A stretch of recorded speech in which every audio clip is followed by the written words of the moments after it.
සයනස අපිට තවත් ප්‍රශ්නයක් යොමු වෙලා තියෙනවා මේ සතිය සම්බන්ධව.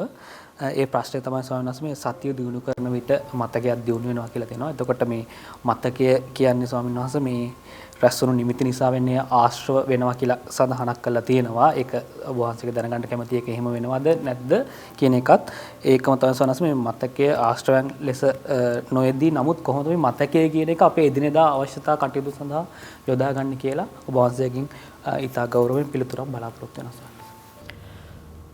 සිහිය කියලා කියන්නේ ප්‍රධාන වශයෙන්ම විස්තර කරනකොට චිර කතම්පි චිර භාසිතම්පි සරිතා අනුස්සරිතා කියලා වචනයක් තියෙනවා. බොහෝ කල් සිට කීවා වූද කළා වූ දේවල් සිහි කරන්නට පුළුවන් බව තමයි සිහියේ තියෙන සතිවත් බව කියලා කියන්නේ.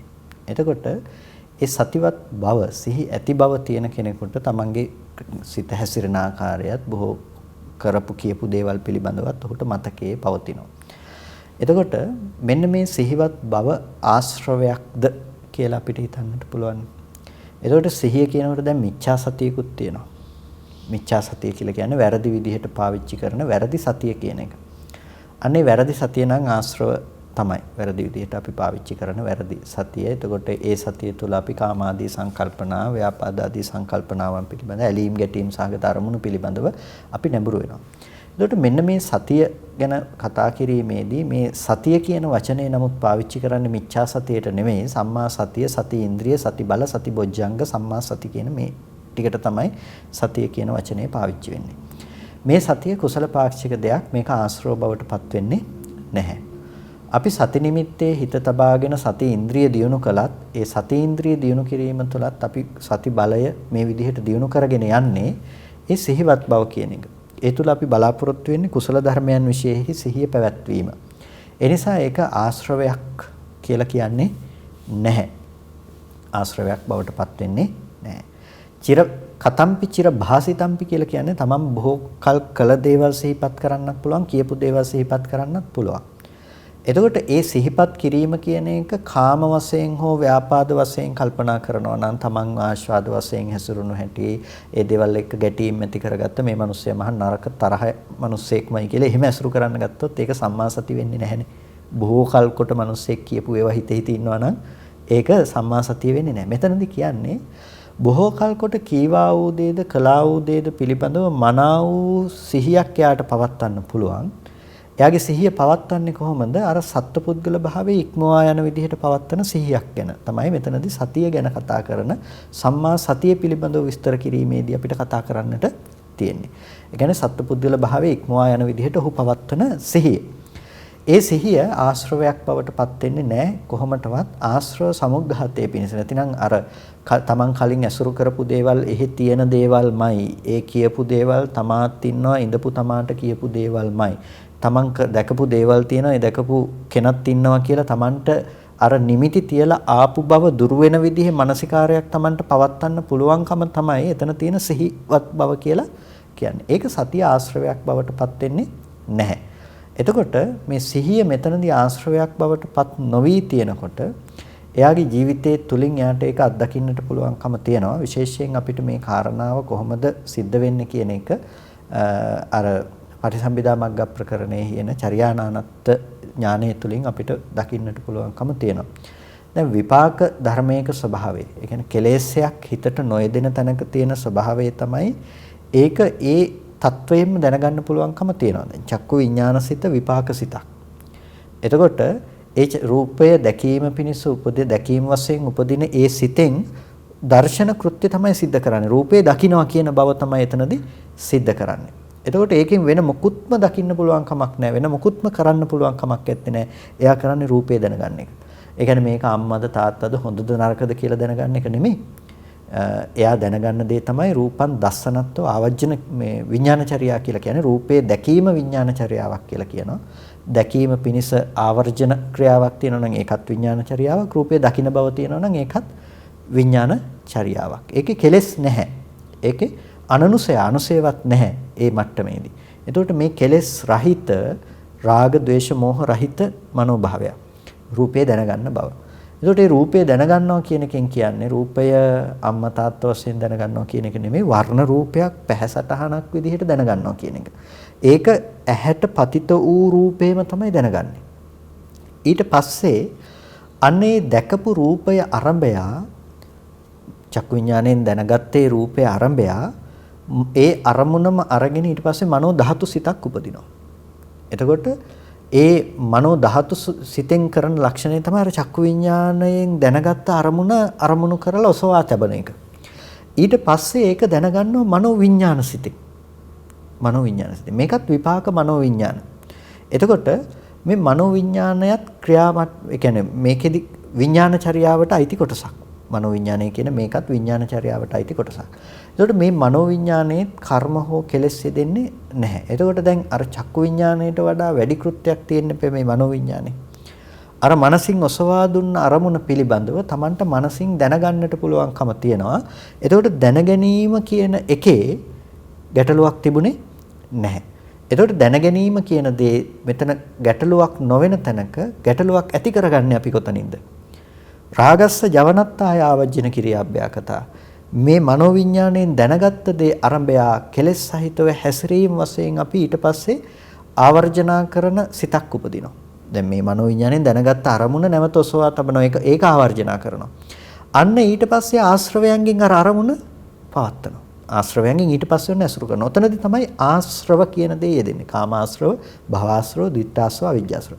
හැබැයි අර මනෝවිඤ්ඤාණ මට්ටමේදී යෙදුනේ නැහැ ආශ්‍රව කියන දේ. එතකොට කෙනෙකුට රූපයක් ඇහැට රූපයක් ගැටෙනකොට ඒ රූපය දැනගන්නට පුළුවන්කම තියෙනවා. මනෝවිඤ්ඤාණ මට්ටමින් ඒ රූපය දැනගන්නට පුළුවන්කම තියෙනවා මේක මොකද්ද කියන එක පිළිබඳව. හැබැයි මනෝවිඤ්ඤාණ මට්ටමින් ඒක එළියට නැවත නැඹුරු වීමක් සිද්ධ වෙන්නේ නැහැ.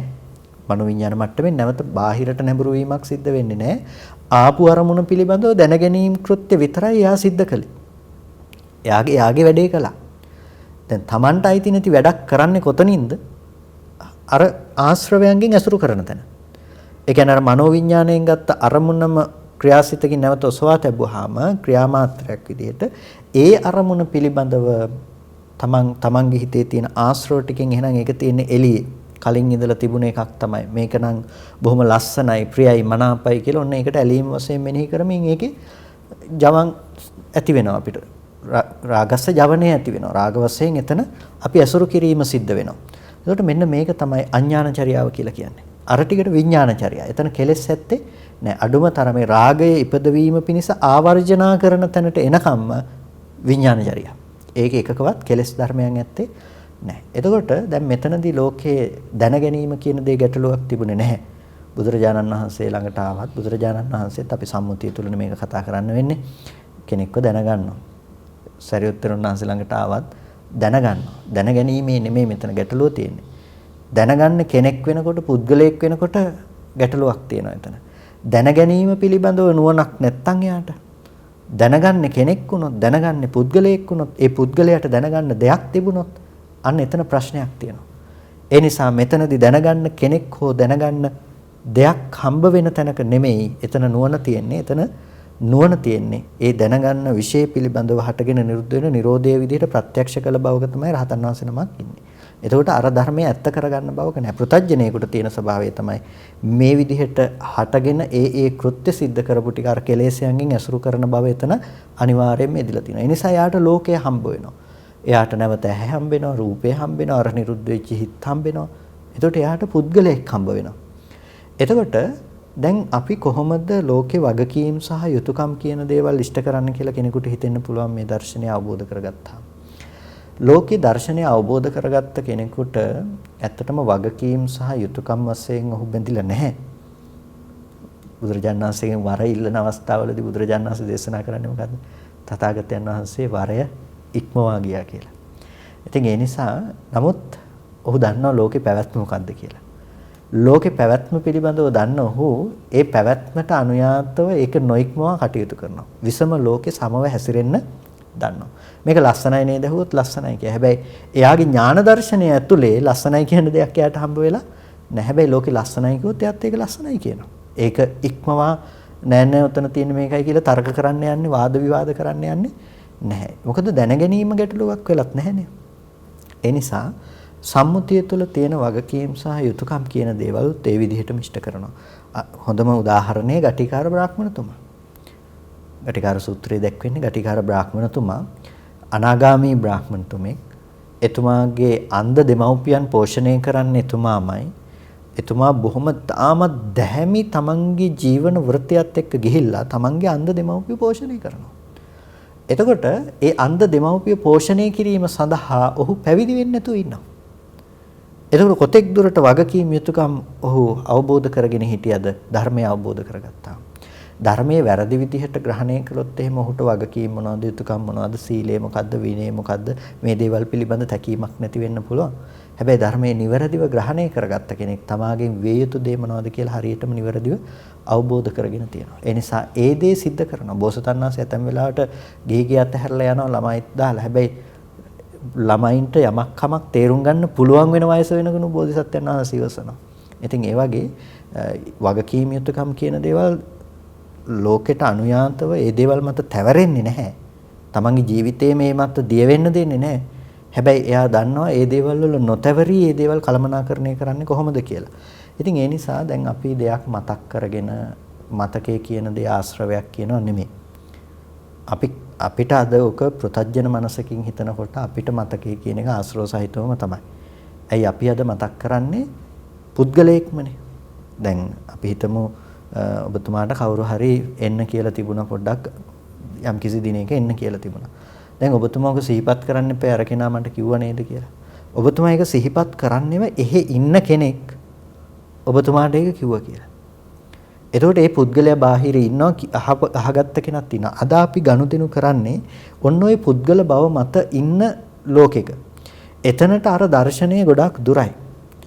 අර සත්‍යයේ පුද්ගලයෙක් නෙමෙයි කියලා අපි අනාත්ම ධර්මයක් හටගෙන නිරුද්ධ වෙනවා කියලා කතා කරන්නේ ප්‍රතිඵලයක. ඒ ප්‍රතිඵලය කොයි වෙලාවකවත් මාර්ගයට ඇදලා දාගන්න පුළුවන් කමක් නැත්තේ නෑ. එතන සාක්ෂාත් කරන්නම් අපිට අනුපූර්ව යන්න ගමනක් තියෙනවා. ඒ නිසා අද මේ වෙලාවේදී මතකයේ කියන දේ ගැටලුවක් නෙමෙයි. එහෙනම් අපිට සිද්ධ වෙන්නට ඕනේ අද මතකයත් එක්ක අපි අර නුවණ අරගෙන යන්නට ඕනේ. මතකයත් එක්ක මේ ස්කන්ධ ආයතන ධර්ම පිළිබඳව අපි පවත්වන නුවණ අපි අරගෙන යන්නට ඕනේ. එතකොට තමයි මතකයේ කියන තැන නැතිනම් අපි සිහිය පවත්වාගෙන යනවා නම් ඒ සිහියත් එක්ක අපිට මේ නුවණ අනුයාත කරගෙන මේ යථාර්ථය ප්‍රත්‍යක්ෂ කරන්න පුළුවන්කම තියෙන්නේ. ඒ නිසා ඵලයේ ලක්ෂණේ මාර්ගයේ දකින්න එපා. අද අපි මතක් කරොත් දෙයක් මතක් කරගන්නේ මේ ආශ්‍රවයන්ගෙන් ඇසුරු කළාම තමයි. එතකොට ඒ ආශ්‍රවයන්ගෙන් ඇසුරු කළා මතක් කරන තැන ඔබ නිවැරදිව සිහිය සහ නුවණ කියන දේ පාවිච්චි කරන්න පටන් ගන්න. එතකොට අපිට පුළුවන්කම තියෙනවා යම්කිසි දවසක ඉන්න කෙනෙක් මතක් නොකර යා යුතුයි කියලා අවශ්‍යතාවය සිහිපත් කරන්න. බුදුරජාණන් වහන්සේත් දානයට වෙලාව කියලා කිව්වහම දානයට වැඩියනේ. මොනතරම් දාන ආරාධනා පිළිගත්තත් එක්ක ආරාධනාව පිළිගත්තත් එක්කනේ. ඒකෙන් කියන්නේ බුදුරජාණන් වහන්සේට ආරාධනා කරන්න කෙනෙක් හිටියෙත් නෑ. ආරාධනාව පිළිගන්න කෙනෙක් හිටියෙත් නෑ. ඒක තමයි දර්ශනය. හැබැයි සම්මුති ලෝකේ පැවැත්ම අරක තමයි. ඒකත් දැන දැකම වාසය කරනවා. ඒක අනිත්‍යරත් කුසලයක් රැස් කරගන්න පුළුවන්. ඒක මම කියන්නේ දැන් ඒ කියන්නේ අනිත් අයගේ ගැන යහපත සඳහා කරන දෙයක්. අම්මා කෙනෙක් පොඩි දරුවෙක් නලවනවා. අම්මා කෙනෙක් පොඩි දරුවෙක් නලවන්නේ ජීව විද්‍යා පාඩමක් කියලා දීලා නෙමෙයි. පොඩි ළමයාගේ මනසට ගිහිල්ලා එතෙන්ට ගැලපෙන මොනවා හරි දෙයක් සිද්ධ කරමින් අම්මත් පොඩි ළමයාගේ මානසික මට්ටමට ගිහිල්ලා පොඩි ළමයාව නලවනවා. එහෙමයි කියලා අම්මා පොඩි ළමයෙක් වෙලා නැහනේ. අම්මගේ මාතෘත්වය ඇයගේ වැඩිහිටි මනස වැඩිහිටිම තමයි. එයා පොඩි කෙනෙක් වෙලා නැහැ. හැබැයි පොඩි කෙනාත් එක්ක ගනුදෙනු කරන්නේ වැඩිහිටි මනසින් නෙමෙයි. එයා පොඩි කෙනාත් එක්ක ගනුදෙනු කරන්නේ පොඩි කෙනෙක් වගේ තියෙන මනසකින්. අන්න ඒ වගේ විෂම ලෝකයේ තුල පුළුවන්කම තියෙන ධර්මය අවබෝධ කරගත්ත කෙනාට සමව හැසිරෙන්න. හැබැයි අද විෂම ලෝකයේ විෂම විදිහට ගනුදෙනු කරන අපි අර දර්ශනේ නැතුව අපි හිතනවා නම් එතන සමානව ඒක ආරූඪ කරගන්න ඒක ප්‍රායෝගික වෙන්නේ නැහැ. ඒ නිසා අපි විෂම ලෝකේ සමව හැසිරෙන්න පුළුවන් දර්ශනය ක්‍රමක්‍රමයෙන් ඒ අවස්ථාවල අපේ ජීවිතය තුළ අපි උපදව ගන්න ඕනේ. ඒ සිහිය නුවණට දෙන ඉඩකඩ අපි වැඩි කරන්නට ඕනේ. අන්න ඒ ක්‍රමවේදය තුළ අපිට පුළුවන්කම තියෙනවා අර ප්‍රතිඵලය ලබා ගන්න. එදාට අපිට පුළුවන් මතක් වුණත් එළියේ ඉන්න කෙනෙක් මතක් නොකරගෙන දැනගන්න දේ දැනගැනීම මාත්‍රයෙන් ඉවරයි, දැකපු දේ දැකීම මාත්‍රයෙන් ඉවරයි කියලා යථාර්ථයේ දකිමින් ඒ වෙතට නැඹුරු නොවි අවශ්‍ය කෘත්‍ය විතරක් සිදු වෙන බව දැකගෙන වාසය කරන්න පුළුවන්කම තියෙනවා.